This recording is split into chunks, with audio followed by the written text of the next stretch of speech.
Hello, good evening, and welcome to News Night. This bulletin is live on Joy 99.7 FM here in Accra. We're also live on Love 99.5 FM in Kumasi and on over 30 affiliates across the country.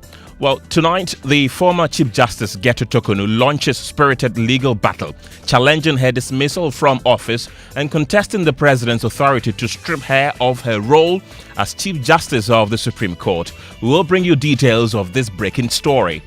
Also coming up tonight, the Forestry Commission and the National Anti-Illegal Mining Operations Squad launched separate but coordinated raids in 2 forest reserves and 3 rivers in a dramatic multi-region assault on illegal miners, escalating the fight against Galamsey only days after mounting public pressure from CSOs against illegal mining. The Dismissal Forest Reserve at Mankraso district, there was a major clampdown today. Similar ones running concurrently in Anya Futu Forest Reserve of Kawe district. Even in Takwa, task force purging in Ankobra, the Bonsa rivers as well. We have details as government reactivates the military to help in the renewed crackdown. After each episode of clearance, the military is mounting a stationed surveillance across all the 44 forest reserves that have been affected by illegal mining so that the illegal miners do not return. We'll also hear from the Forestry Commission and the Ghana Coalition Against Illegal Mining. Also coming up tonight, intelligence-led operation by NACOC and police leads to the arrest of 8 suspects, dealing a major blow to a drug network in Kintampo. It's time for us to send the message out there that enforcement is also part of the work. And that is the main purpose of our operation this afternoon. Coming up in business, Bank of Ghana cuts policy rate by some significant margin to 21.5% as it moves to a sure market of adequate dollars to support the Ghana cedi. And in sports, former Arsenal midfielder Thomas Partey, in his appearance at the Southwark Crown Court, denied raping 2 women and sexually assaulting a third. And a bit later, brace yourselves to pay for goods and services with your Ghana card. That's according to the National Identification Authority as it moves to roll out the e-wallet system that allows holders to use the card for electronic transaction. The e-passport has already been activated. The next one we want to do is the e-wallet. Now, once we activate the e-wallet, what it means is that you can put money on your Ghana card and use it to do transaction. We got details as the NIA says it has cleared all backlogs of over 600,000 Ghana cards. What I did was that in partnership with them, they gave us over 700,000 cards, which we used to print all the backlogs. The backlogs was over 640,000. We printed it for Greater Accra, Volta, Oti. We got the latest of these and many other stories coming up in the next 1 hour. My name is Kenneth Jesse. Remember, you can be a part of the show by sending us a WhatsApp on 055 11 11 997. Details shortly.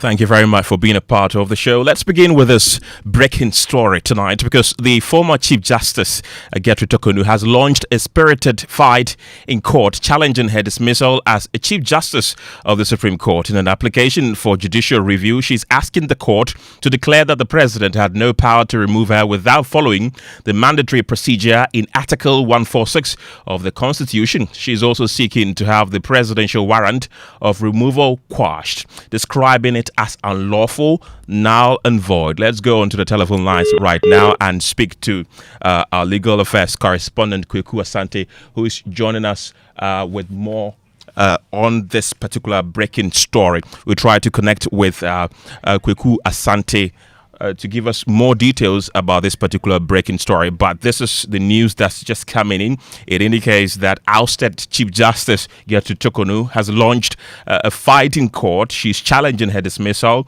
as a Chief Justice of the Supreme Court in an application for judicial review.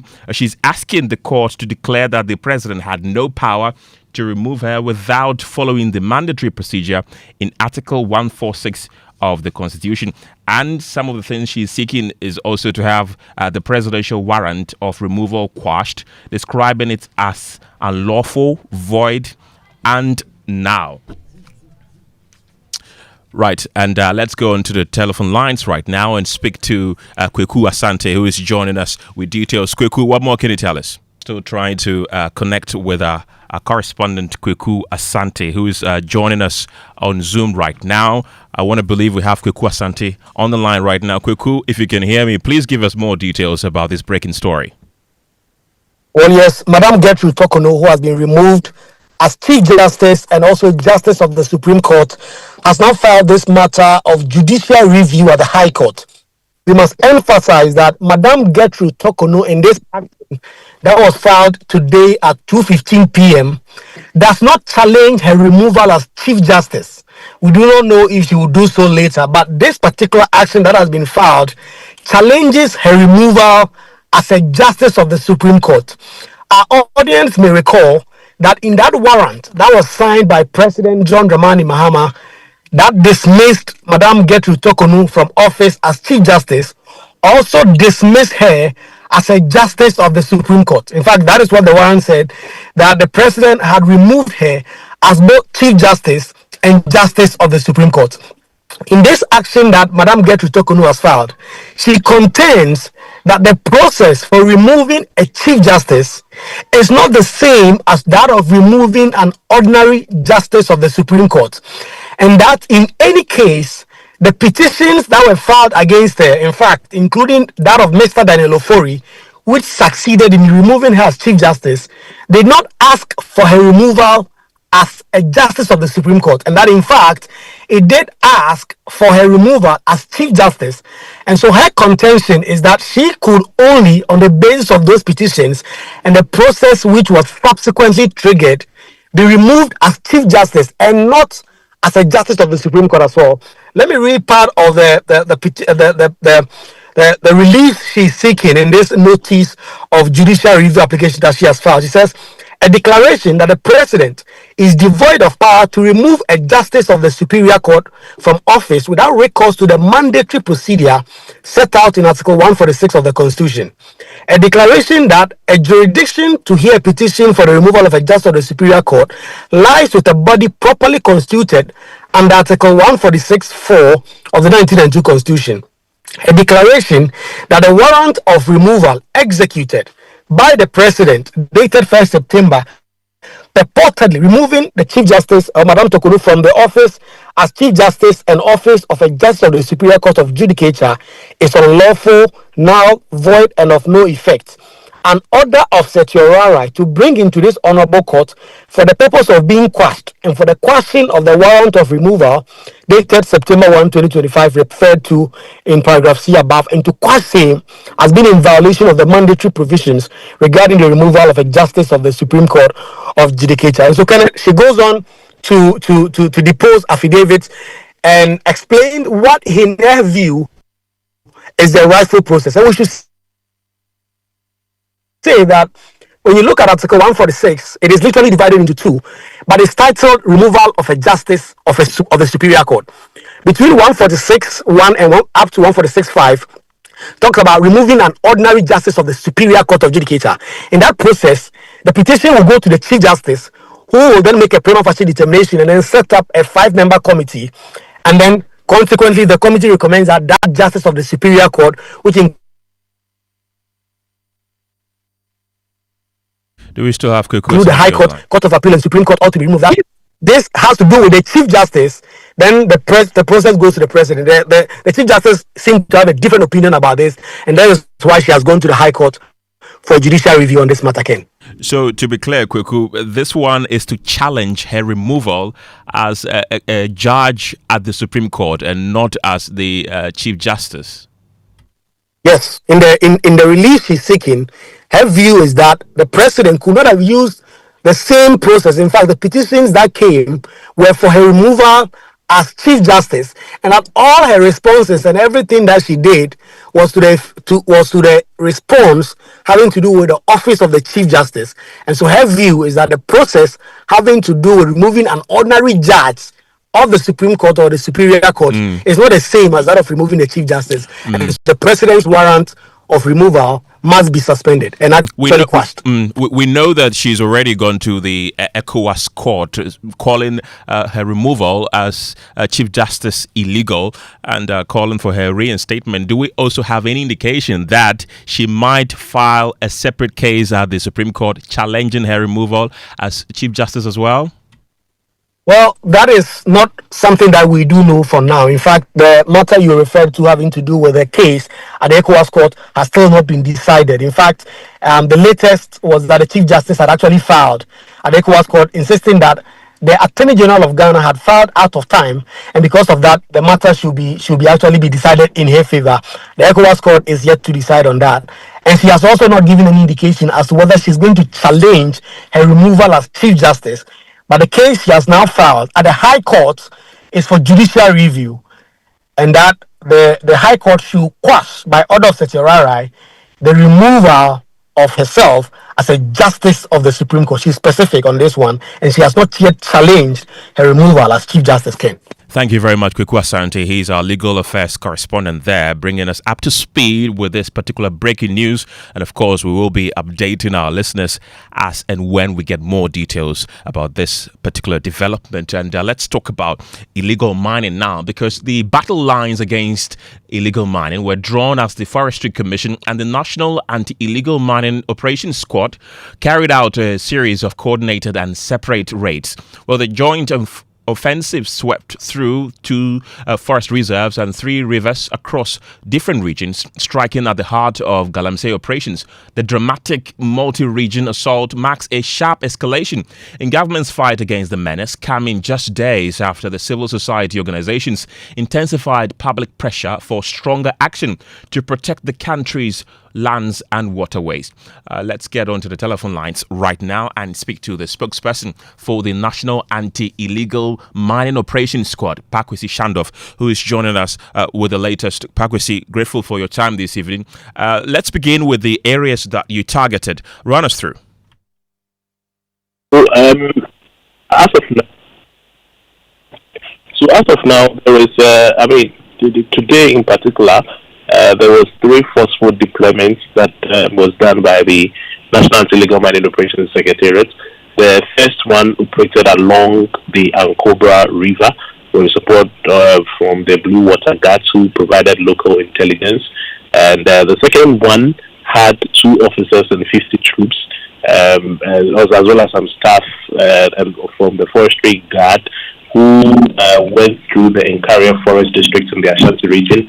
The third one also was led by 2 officers and 50 troops, and they also gathered local intelligence from the Blue Water Guards, and they specifically were targeting the Desiree Forest Reserve in the Bankaso Forest District in the Ahapo region. All of these 3 occurred simultaneously, and all of that is part of government's efforts to ensure that really the issue of illegal mining becomes a thing of the past. And what happened to the individuals that you met at these sites? Have they been arrested, handed over to the police? And if they are, how many are they? Right. So we would provide details on that hopefully very, very soon. But of course, there were some arrests that were effected. Principally, what normally has been the trend is that most of these illegal miners sense and flee the scene when they notice the arrival of the NIMO's team. But regardless, for today's operation, we would provide the details on the arrests that have been effected so far. But in terms of seizures and confiscations, I can confidently tell you that a lot of illegal mining equipment, vis-a-vis champans and water pumps and housing shelters were destroyed today. We'll provide the accurate figures when we audit what was done very soon, latest by tomorrow.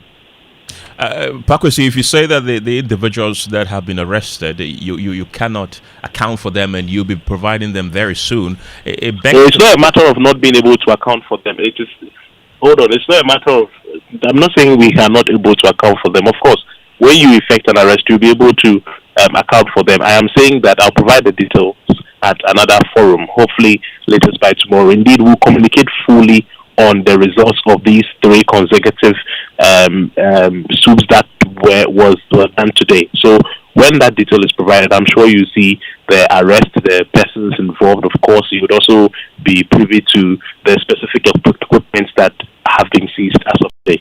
How long is this exercise going to last? So this particular exercise, as the Minister for Government Communication had indicated, is supposed to be a very lasting program, in the sense that we have a total of 288 forest reserves across the country. 44 have been besieged and impacted.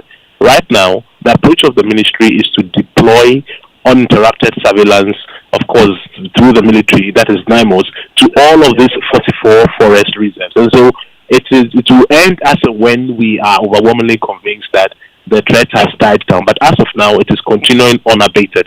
There's not going to be any interruption whatsoever. Okay, and where to from here? Where next are you moving tomorrow, probably? The activities of NIMOS are intelligence-led. I don't think it is advisable to indicate their next location, because, of course, what if the illegal miners head and then they advise themselves accordingly? Indeed, even without they knowing the coming of the NIMOS team, they always find a way to escape. So I don't think we can agree it's not advisable to disclose the next move of NIMOS.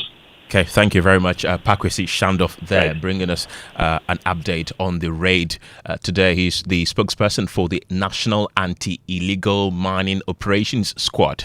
Well, let's still stay on the telephone lines and this time speak to the Deputy Forestry Commissioner, Elikem Kotoko. Thank you very much, Elikem, for your time this evening. You were also part of this intelligence-led operation that happened.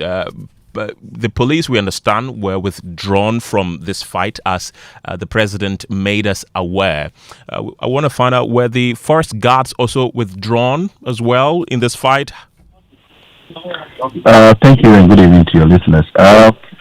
Forestry Commission is actively involved in the exercise, and it is only the police who were withdrawn.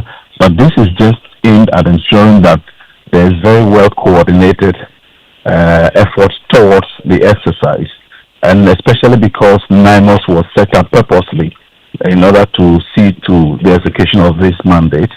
It was just proposed that they constitute whatever needs to be done and work based on intelligence-led information. You were also you were active on the ground. Can you confirm the number of persons that were arrested? The exact numbers I cannot give out now, as it is a little too early. It's still an exercise that is in motion, and we would want to be, how do I put it, a bit discreet in some of the information we gave out. And this is going to be an ongoing exercise. That would be, it won't be just a stopgap measure or a temporary one. We need to make sure that we continue it and even station officers at some of these places that we believe that the environmental criminals get back to after we drive them away.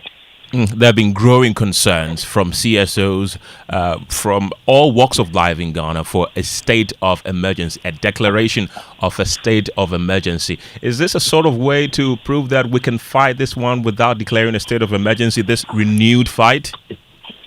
I'll be glad if I can use just 2 minutes to clarify this. Yes, the president made it clear that it hasn't gotten to where he needs to issue a state of emergency. That is because he feels all avenues have not been exhausted yet. Don't forget that the moment he took over office, he did announce that no new licenses be issued. That's the first step he took. Then also, now as we speak, the LI 2462 is being repealed. He also actually reintroduced what we call the R concept, which is the Responsible Community Mining and Skills Development Program. The program that our gallant 8 were going for its launch, where they unfortunately lost their lives. The NIMOS was also launched, as well as the Blue Water Guards and many other initiatives. The president even believes that we must engage more with our traditional authorities who are very well involved, not in the mining, but wherever any mining activity is going on, our traditional authorities are aware of the land because of our land tenure system. Those are the short-term measures. Medium, we need to look at extensive education. Political will and law enforcement is also another key thing. And the second minister is equally very poised, just as the president has directed, for all actions to be taken. So subsequent days will even see more effort by NIMOS and other security agencies ensuring that we now confront these people head on. We can no longer be treating them with velvet gloves, while they are posing a major threat to our existence. Okay, thank you very much. Elekem Kotoko is the Deputy Forestry Commissioner there. Let's still stay on the telephone lines and speak to the convener of the Ghana Coalition Against Illegal Mining, Dr. Kenneth Ashigbe, whose organization has been piling pressure on government to end what they have described as an environmental genocide. Dr. Ashigbe, grateful for your time this evening. You've been listening in to the two gentlemen who were part of the operations today. Satisfied? Well, thank you very much. The interesting thing to say is that the coalition is on a platform of NIMOS. And so the beginning of this week, we've seen the activities that NIMOS has been having. And as the coalition said in its statement, NIMOS, we believe, is a good plan. It's a good action that is being taken. You saw my two colleagues struggle in telling you how many people have been arrested. We would wait to see the numbers. What we believe should happen is that It's Good Gold Board has given some money, some 5 million and some pickups to NIMOS. We still think that it is inadequate. As we said in our statement, NIMOS need to be resourced a lot more. The issue, and I think Elikem had mentioned it, the fact that the people, either Elikem or Shando, one of them mentioned that by the time they gather the people, NIMOS operation increasingly need to be a lot more intelligence-led, so that we are able to arrest these people. And the interest should not be in these people. The interest should be how do we get these people to then link us up to the people who are their sponsors. So that's where the interest should be. The interest should be the gold these people have sold. Who have they sold it to? Because see, the thing now is that Gold Board is also doing a good job at making sure that they get all the gold. So we should be able to track the gold back into these people so that we arrest the kingpins. The thing to do is to be able to deal with the kingpins. These actions are good. A good question to ask also is that His Excellency mentioned it, and in our petition we asked for timelines on these milestones. So when are we going to start seeing that the areas that have been hit, a permanent structure of the military, the forest people, the police being permanently there so that these people don't return? Because the point they made, it's a very important point. Because currently they hit the places, the people escape, they burn the equipment. But these people have mind, they have a lot of gold, they have a lot of money. So they are able to come back. But if we are able to position a team permanently there, then that becomes a deterrent. So all of this is good. But you see, in all of this, the issue about the state of emergency is still at the critical part, because what it then adds to government is other things that needs to be done. The question we should be asking, Dr. Ashigbe, I was coming there that despite all these things that NIMOS and other agencies say they're doing, are you still unrelenting on your demand for a declaration of a state of emergency still? You see, the thing about it is that you have turbidity of water, which is currently at 32,000 NTUs. In all of these things that we're doing, effort is good, activity is good, but the most important thing is impact. What is the impact of what we are doing? When you have turbidity of water at the levels they are, you need to be worried. The good thing is that there's been a hit around the Bonta area, and the Bonta treatment plant is one of them that have been shut.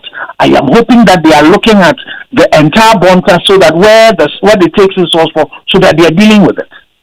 But again, you will want to look at what the impact is. So that your turbidity of water, what is happening to it?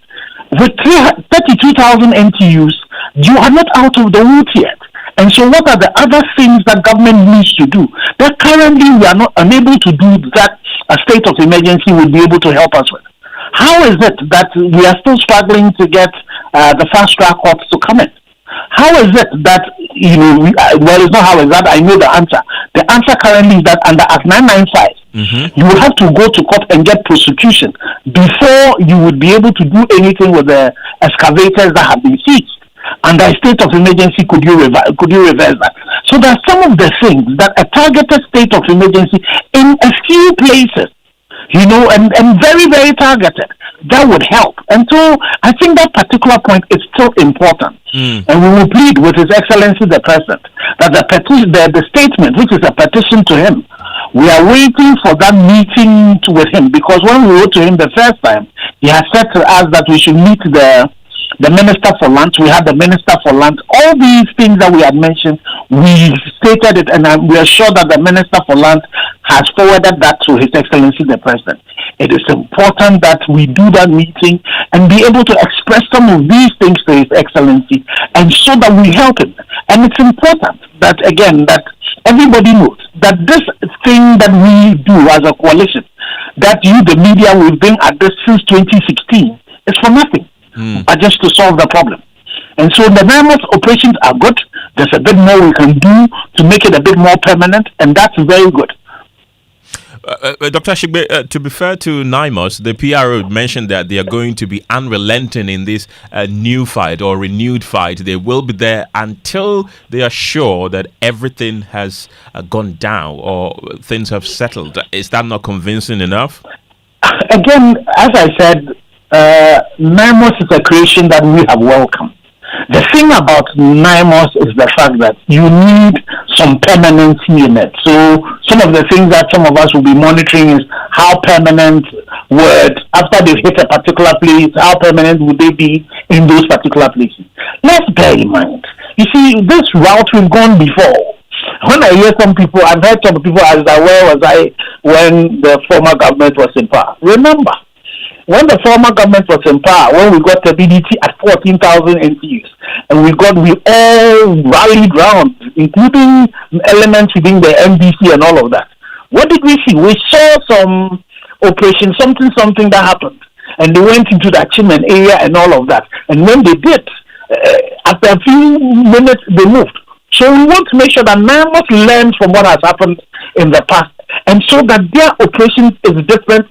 They are permanently situating in these particular places. You have a state of emergency around the water place, so that anybody who goes there, you are able to arrest. Okay. It is from the learning from the past, which is the reason why we say some of the things that we are saying. Okay. So that when all of these things are done, we actually are able to pull back from the precipice that we currently are in. And we have spot on. This is an existential threat. This is genocide, ecocide that is being perpetuated. So we all need, again, support the president. The invitation that the current Minister for Land has given to us, we all need to join that to ensure that this work is worked, and we are able to do that effectively. Dr. Kenneth Ashigbe, glad you could join us tonight. He is the convener of the coalition against Galamsey, Ghana. Well, let's take you to the Bono region now, because in a significant blow to the narcotics trade in the Bono East region, an intelligence-led operation by the Narcotics Control Commission, NACOC, and the Ghana Police Service have led to the arrest of 8 suspects. The raid, which uncovered a substantial quantity of suspected illicit drugs, marks a decisive shift from public sensitization to forceful enforcement of anti-drug laws.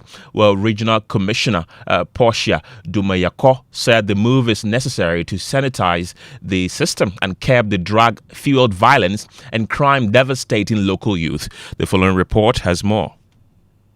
Acting on precise intelligence, the joint NACOC and police team targeted 2 specific locations within the Kintampo municipality. Their smart search uncovered what is believed to be a substantial stash of narcotics. The suspects and the evidence were swiftly transported here to Tichiman for processing, marking a significant blow to the local drug trade. This isn't just a seizure. NACOC says it is a clear message that the era of warnings is over and the era of enforcement has begun. It's time for us to send the message out there that enforcement is also part of the work. And that is the main purpose of our operation this afternoon. But the commissioner revealed a more insidious problem festering beneath the surface: the corruption of the very young, often by those they trust the most. You can't send your child, go and buy cigarettes for me, go and buy alcohol. The child starts tasting some of these things. And then they hook on it. They go to the secondary schools, they see people doing it. And so they also start doing it because after all, their fathers and mothers are doing it at home. NCO Wajia Wotomo, who led the operation, expressed shock at the conditions and the business of these hideouts and asked that steps are being taken to burn down a wooden structure that served as a den for these addicts. So what happens next? The suspects will be processed and arraigned before court. The substances will be sent to the lab for confirmatory testing. But the larger message from NARCOC is clear. The era of mere warnings is over. They are now on the offensive, targeting the suppliers to protect the vulnerable. A significant blow has been struck, but the war is far from over. Anna Sabit, JoyNews, Teacherman. And George Wiafe is here with the latest in business. But right after George brings us business, we'll continue with our breaking news story tonight, where the former Chief Justice Torkonoo has launched a spirited legal battle challenging her dismissal from office and contesting the president's authority to strip her of her role as a justice of the Supreme Court. George, what do you have for us in business? Well, we have something coming from the Bank of Ghana because it has cut the key lending rate to commercial banks by some significant margin to 21.5% as it moves to a sure market of adequate dollars to support the city. And total value of mobile money transactions hit 2.7 trillion Ghana cedis, ending August this year. The business news on Newsnight is brought to you by MTN Business. Welcome to the new world of business. Kingdom Books and Stationery, your number one-stop shop for all your office essentials, Center Stands and Pepsodent Herbal and Charcoal. Come back to business on Newsnight. Now, the Monetary Policy Committee of the Bank of Ghana has cut its key lending rate to the commercial banks by some significant margin. The Bank of Ghana dropped the rate by 350 basis points to 21.5%. Speaking at a news conference in Accra, Bank of Ghana Governor Dr. Johnson Isiama noted that the action was also influenced by improved economic situation and inflation outlook being firmly under control. So given the current state of macroeconomic conditions, the view of the committee was that inflation will continue to ease in the near term. And in the outlook, headline inflation is expected to drop to within the medium-term target of 8 plus or minus 2% by the end of the fourth quarter. However, the possible upward review of utility tariffs could exert some price pressures in the medium term. Notwithstanding this, maintenance of an appropriate monetary policy stance, strong sterilization efforts, ongoing fiscal consolidation, and adequate reserve buffers should sustain the disinflation process. Bank of Ghana Governor Dr. Johnson Isiama. Meanwhile, the Bank of Ghana has also announced that it has reviewed the net open position limits for commercial banks by revising the single limit from 5% to between 0 to minus 10% effective October 1. According to the Bank of Ghana Governor, they should make available more dollars to the commercial banks. Later Development Associate Director at financial advisory firm Deloitte, Dennis Brown, says the cut in the monetary policy rate is in a right direction. Whenever the CD depreciates, and as rapidly as it has over the last 1 month, it's just a matter of time before it tells in the headline inflation. So Bank of Ghana will be aware of that. And if you reduce further the monetary policy rate, what you are doing is rather making spending attractive and creating disinvestment, from those that have excess liquidity. If that is not strongly backed by supply of goods and services, then you have a situation where you have more money chasing fewer goods, and then kitchens demand pull inflation, which is really what the monetary policy rate fights. Associate Director at financial advisory firm Deloitte, Dennis Brown. Now, the total value of mobile money transactions reached record levels and in August this year. Data released by the Bank of Ghana showed that it hit 2.7 trillion cedis for the first 8 months of this year. There is more in this report. The 2.7 trillion cedis represents a significant leap in terms of what the Bank of Ghana recorded in the same period for last year. The data showed that the amount has been declining marginally since May this year to about 356 billion cedis. When it comes to the total amount of mobile money funds saved with commercial banks, the Bank of Ghana puts the amount at 196 billion cedis. The spike in the numbers, according to some industry persons, can be linked to more people using the mobile money platform now for payments in the country. Again, total number of registered mobile money accounts stood at 77.7 million. However, it appears only 25 million were active. In terms of employment, the mobile money platform has given jobs to more than 900,000 people as mobile money agents. And that is a Business Desk report. Now, trade think tank and consumer protection group CATS International has described the intense competition among the oil marketing companies in terms of pricing as good for consumers. Fuel prices should have gone up from Tuesday. However, industry sources say competition is forcing a lot of the oil companies to defer the adjustment. The West African director of CATS International, however, says the development makes a strong case for a competition law to be passed to check any form of cartel in the industry.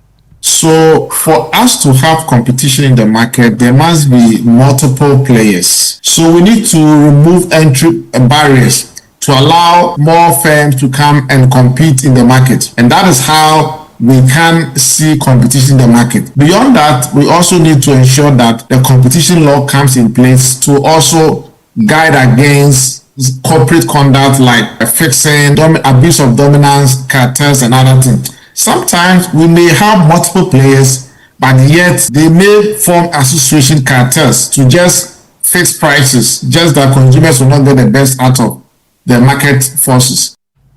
Apia Kusi Adumako is the West African director of CATS International.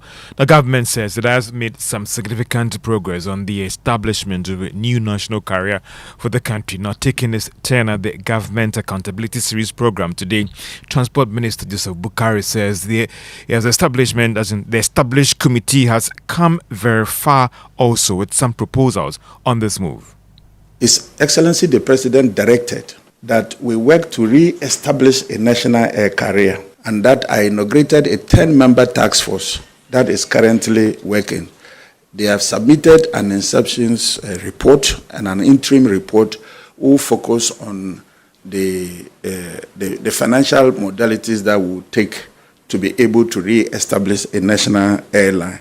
And they are also looking at other practices that should we re-establish that airline, what or how will it be operated such that government interference will be very minimal for it to function for the kind of aviation industry we want to feed in. And that is the Transport Minister, Joseph Bukari there. So it looks like, as the phrase can be used, the plans are far advanced for us to have a new national carrier. And also some development of the Kumasi is a Prempeh the first airport as well, in terms of the expansion works and also the time that they will close, extended further so that you can even get there as late as 10 p.m. as well, move to Kumasi, come back to Accra, and the expansion of the runway and even the Bolgatanga airport as well. So some interesting things the minister spoke about during that engagement there. Those are remarkable feats only if they can materialize. Whether to be Ghana Airways again or Ghana International Airline. Regardless, we still want a national carrier. Or Obake Airlines. Or Akwaba Airlines. Okay. George, thank you very much for bringing us the latest in business. Well, let's take you back to our breaking story. And if you just joined us, we've been telling you about the former Chief Justice Torkonoo, who has launched spirited legal battle challenging her dismissal from office and contesting the president's authority to strip her of her role as Justice of the Supreme Court. Let's go onto the telephone lines right now and speak to Nia Ikweotu, who is a former Attorney General. We also have Godwin Eduji Tamaklo, who is the Director of Legal Affairs with the National Democratic Congress. Let me start with Nia Ikweotu. Grateful for your time this evening. Why now? Why has the former Chief Justice, what informed her decision to file these fresh processes at the High Court? Why are you saying why not? When did the day happen? Was it not only on the 1st of September? Not today, as written in the processes we have been. It has not even been said with the full reasons as to what took place, except what we have all read and what you said you had accepted. So, there's nothing wrong. There's nothing wrong if you want to, set the laws, the law and the inclusion. Right. You did what you have. I think it's quite clear that we all know that some petitions were filed for the removal of herself as the Chief Justice. There was nothing about removal as a Supreme Court judge. And the processes for appointment and the processes for removal are not the same. So when the president, in issuing a warrant of removal, says that she has been removed as Chief Justice as well as a Supreme Court judge, is he not entitled to question the authority by which the president is acting? That is what she's doing. She is indeed. Hold on for me. I'll come back to you. Let me bring in Godwin Eduji Tamaklo, Director of Legal Affairs at the NDC. Grateful for your time as well. Let me pick your initial reaction to this fresh process at the High Court. Is this Evans? This is Kenneth. Oh, sorry, Kenneth. Good evening, and good evening to my learners. Are you good? I think a certain level of desperation has set in. I've had the benefit of reading the 77-page processes that have been filed, and most of the matters raised are matters that have one way or the other been decided by the Superior Court of our land. And so this judicial review application appears to be an attempt to keep a matter that has been decided and concluded in the public domain. Let me let Mr. Ikweo to respond to this. He says it's desperation. Before he comes in, okay.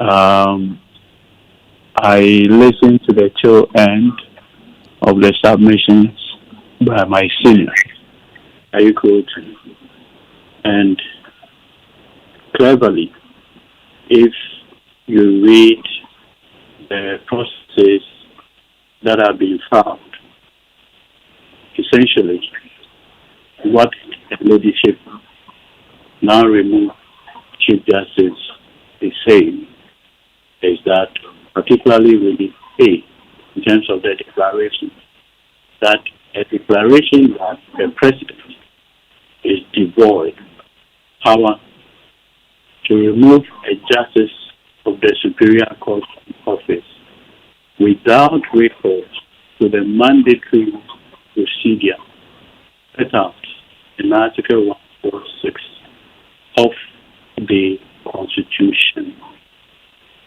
Even a reading of this relief one clearly suggests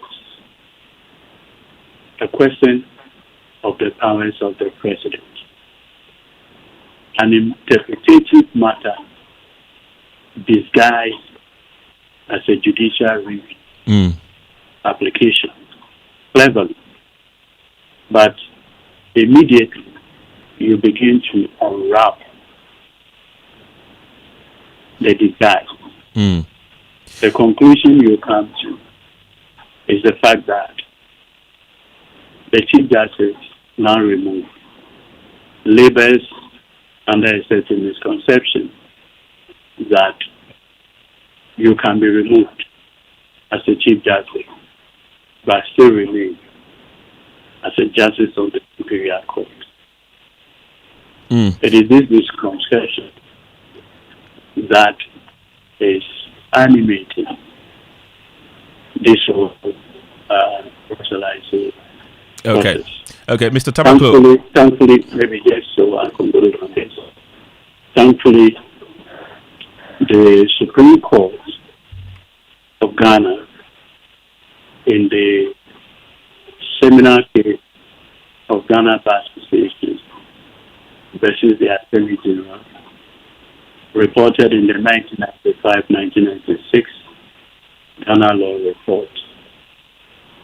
My Lord Justice Kega expressed himself this way, and I'll just read. Briefly, please.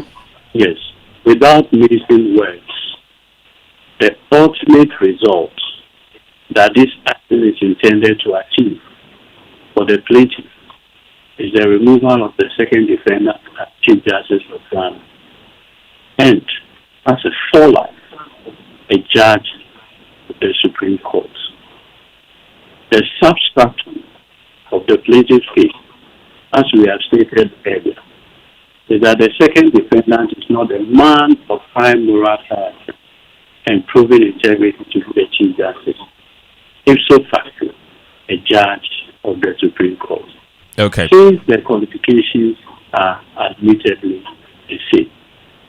So, if the second defendant is disqualified from occupying the post of Chief Justice on grounds of lack of integrity, I do not see how he can continue to be a judge of the Supreme Court. Mr. Tamaklo, let me bring in Mr. Ikwetu at this point. Mr. Ikwetu, Mr. Tamaklo has described this fresh process as desperation. Is that something you agree with? See, me, I don't believe in this radio discussion where you bring somebody from one end, another from the other end. I don't believe in that kind of thing, especially in a live matter which is pending. Let me remind him that I was a member of the legal team, the Ghana Bar Association legal team, and we took that matter to court. It was based on Article 128, the qualifications of a member of the Superior Court. What should you be of high moral character and prove integrity before you can go there? It's got nothing to do with removal of a Superior Court judge or, for that matter, a Supreme Court judge. We did what we did deliberately by asking that his warrant should be given to be removed. And then we tried to run away from Article 146. So what the Supreme Court told us was that we cannot remove that person except by coming through the processes laid down in Article 146. So go and read it well. I was a member. We helped to draft all those things. So we were finding a way to have the Chief Justice at the time removed by hiding under 128. That is not of high moral character and proving integrity. It's got nothing to do with Article 146. Because there, if you read it, you should go and read it again. It is well stated that the procedures laid down in this article are the only procedures which shall be followed in the removal. So you have procedures for removal of a Supreme Court judge or a Superior Court judge, and the removal for procedures for the removal of a Chief Justice. Okay. They are not the same. You should stop confusing the public with what he's talking about. Okay. Mr. Ikwetu, thank you very much. That's former Attorney General. We also earlier had Godwin Eduji Tamaklo, who's the Director of Legal Affairs with the NDC. Now, you must brace yourself to pay for goods and services. That is according to the National Identification Authority, that says they are working to roll out an e-wallet system on the Ghana card. The move, according to Executive Secretary of the NIA, is in fulfillment of the full requirement of the card and also help generate revenue to wean off the authority from government financing. He spoke to my colleague, James Aveji. Other revenue option, one major one we are looking at is the e-wallet. You know, the Ghana card has 3 profiles on it: the e-ID, the e-passport, and the e-wallet. The e-passport has already been activated. The next one we want to do is the e-wallet. Now, once we activate the e-wallet, what it means is that you can put money on your Ghana card and use it to do transaction, that is to pay for anything that you do. And we are hoping that one will generate a huge sums of money for us, and charges from transactions and everything. If you have to even take, the other banks are taking huge sums of money, but since this one is coming, we are hoping to lower it down so that that's one good revenue model that we are looking at. We are also looking at the data statistics. You know, you've heard that Gold Board and others want to do tokenization, so we are also looking at that ones where we can come in on to help them. So they adopt the Ghana card as the means of the transaction with their tokenization. Exactly. So we are looking at that one too. Right. We understand that Edugyi Tamaklo, who is the Director of Legal Affairs with the NDC, wants to make a quick rebuttal. Mr. Tamaklo, please, you have 30 seconds. Go on. Okay, so clearly, like my senior said, the GBA and Attorney General case, popularly called the Urban case, was a strategy by the GBA to remove the Chief Justice then. The Supreme Court then took steps to go through the elaborate process for the removal of the Chief Justice. Okay. And then conclude that the two are one and the same. I'm surprised that he's saying that it is not connected. Thank you. Thank you too. Now, a third-generation commercial users of Chaco at one of Accra's biggest eateries have shared a heartwarming story of their willingness to abandon Chaco and gully migrate liquefied petroleum gas, which is LPG. This is coming at a time where there are concerns over health and environmental concerns over the continuous use of Chaco and firewood for cooking. The following report has more. 2023 revealed in a research that firewood and charcoal contribute at least 39% of source of energy for cooking in Ghana. To find out more, I visit a choba here in Accra to hear their story. I meet Nanama and her sister Sandra, a third-generation owners of the popular heavy-do choba. 49 years ago, we started with firewood. That's what we started with. And then we moved from firewood to charcoal. So when we moved to charcoal and then technology also came in and technology was growing, we moved from charcoal to gas. So why did they switch back to charcoal? We bought 2 bags of charcoal and we used it to cook. So after cooking, we realized that the cost of using the charcoal was a bit okay than the gas. So that was when we introduced the use of the gas and the charcoal at the same time. Yes. It has emerged, however, that this is not only posing threat to the environment, but to the human health as well. In Ghana, it is projected that unclean cooking methods claim about 17,000 lives annually. For now, Nanama, on behalf of her sister, has pledged willingness to go back to operate fully on LPG regardless the cost, but on condition that government will revamp the cylinder recirculation model to make access more convenient. If government should listen to our cry, why not? We would stop the use of charcoal due to the other health hazards it has on us. We'll stop using it and then we'll fall on the gas to produce our food. And that's how we end News Night tonight. Thank you very much for being a part of the show. My name is Kenneth. Jesse, have a good evening.